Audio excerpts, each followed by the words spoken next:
So let's start off by identifying for our listeners who haven't used PyTorch before what the PyTorch library is, why you would use it, and I think particularly why would you use PyTorch relative to TensorFlow, which I think is the primary alternative Mhm. for most PyTorch use cases. Yeah, that all great questions. So I would say that for anybody that's currently just jumping into the area of AI, deep learning, and developing custom algorithms, PyTorch is there to help us develop deep learning, mostly deep learning algorithms that optimizes based on some data and allows us to process the data much faster and craft algorithms in easy way so we don't have to code everything around it just to get it started. So it's basically a great starting point for us to develop custom algorithms for our projects that we want to do. And yeah, why now? Like it like from the area when everything started, TensorFlow was um, one of the best libraries, and to this day it still is one of the best libraries to develop deep learning algorithms. But over the time, PyTorch was simplified enough so anybody can use it in a pretty decent way without thinking too much around a lot of things happening around it. So no overhead. That's one of the very great bonuses of this library. And when you take a look at like big websites for tracking the research these days, for example, papers with code, and there is a statistics of how many or what is the percentage of new release papers that have code associated with it were developed using PyTorch over some other libraries. Like 70%, up to 70% is using PyTorch. So if somebody's just starting out, developing some, for example, algorithm that is backbone of their startup or an idea based on some research, there is a high likelihood that there is already something implemented for us in PyTorch, which is amazing advantage for anybody these days, especially in this ever moving and really fast moving environment that we are currently living into. I'm in love with TensorFlow. I always been using TensorFlow for all of my projects in the very beginning. However, as time progresses, TensorFlow kind of was left behind, and currently all of the big libraries and big algorithms were moved to PyTorch. And my team at Data Blues is currently using only PyTorch for their projects.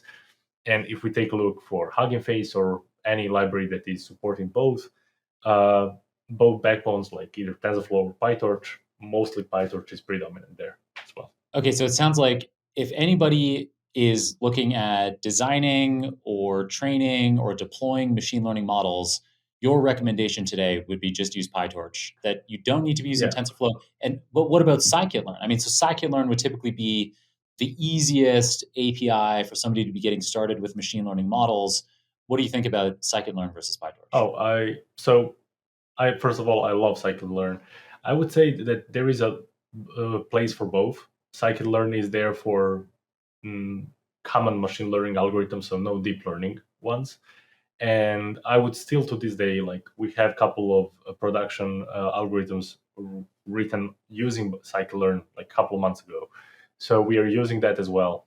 When it comes to deep learning, when it comes to creating something custom like recommendation systems or computer vision algorithms, we use primarily PyTorch. So there is a difference in that sense. Like if you want to do in the deep learning area, you would use that, and if you want to use like a normal or common machine learning algorithms, I would go with Scikit-learn there.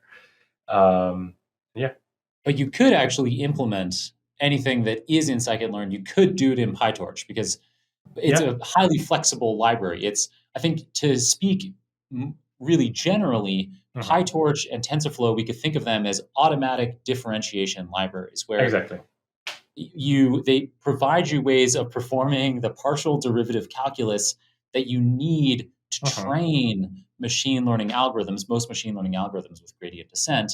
yeah, And so they're highly flexible. But I guess the point is that for most non deep learning machine learning algorithms, they are so tried and tested, and we have such a clear idea of what kinds of hyperparameters, what kinds of adjustments you'd want to make to your model, that there's rarely going to be a need for using PyTorch for non-deep learning approaches, because Scikit-learn can basically handle all the common use cases.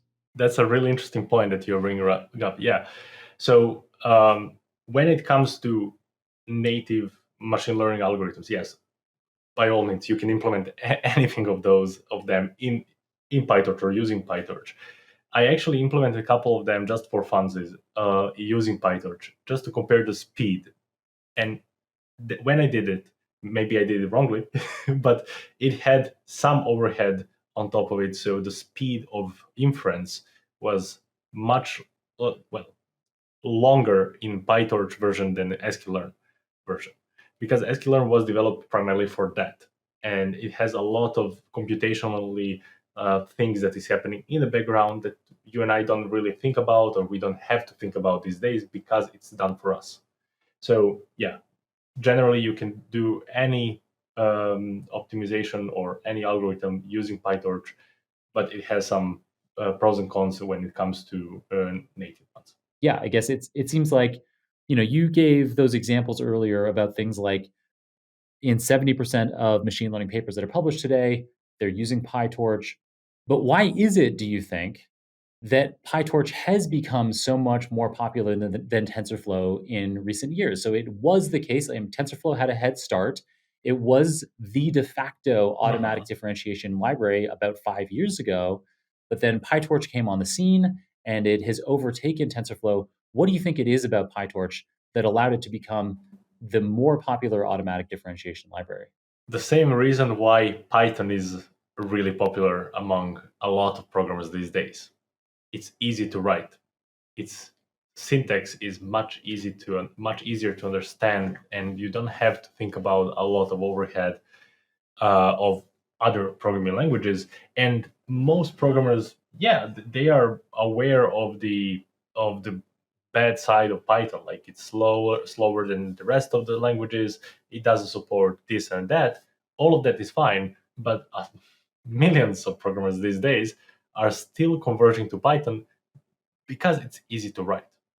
And of course, because of that, you have a large community that creates a lot of libraries around it, and that's, a self-feeding prophecy, basically.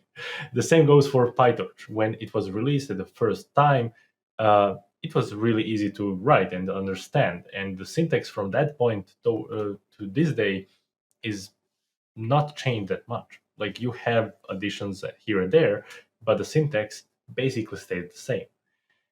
In the TensorFlow, first of all, you had to define a graph, then execute the graph, and then basically run the inference on top of that graph. And you don't see in the real time what mistakes you potentially made until you execute your code. So that provided a lot of headache to the beginners, especially at the earlier day when you didn't have ChatGPT to check on your code, or ask somebody of your buddies that are currently in AI on how to debug certain part of it. In the PyTorch, when it was released, it was much later, so more community in the area. They wanted to remove the headache that TensorFlow introduced with a lot of APIs. So that is another part of it. So you had a lot of APIs: the community API, the legacy API, the Keras API, the layers API. So many TensorFlow APIs that later on were put under the single one. So this kind of following the architectural design of PyTorch. So you see that is a reason even TensorFlow moved towards the PyTorch in the sense of the syntax, because it was easy, it was elegant, and it was much easier to understand when you're looking at your colleague's code. So yeah. Nice. Yeah, I agree 100%. It's basically, for the same reasons that Python is popular, are the same reasons that PyTorch is popular, which is that it's easy to understand code. I mean, in the case of PyTorch, it is a lot more Pythonic in the way that methods work relative to TensorFlow. And I think if you were a TensorFlow developer, you would probably think, why would somebody, especially years ago, you think, why would somebody switch to PyTorch when it doesn't have all these great efficiencies that we built in TensorFlow. We've been so thoughtful in developing TensorFlow to make sure that we're being as efficient as possible with whatever devices are available, with whatever CPUs or GPUs are available for performing computations on. But ultimately, for the most part, you don't need to worry about when you're composing your code, when you're creating your network, when you're in a Jupyter notebook, you typically don't need to be so concerned about making sure that everything is 100% as efficient as possible. You just want to get something done. And what PyTorch did was they said, okay, then after you've created your computational graph, after you've already figured out how you want to be running your neural network, then afterwards you can execute a script to figure out how to efficiently allocate this across whatever resources you have. And especially at the beginning, like even when PyTorch was introduced, the support of TensorFlow was much larger. So you didn't have that much of incentive to move there, especially when it comes to deployment.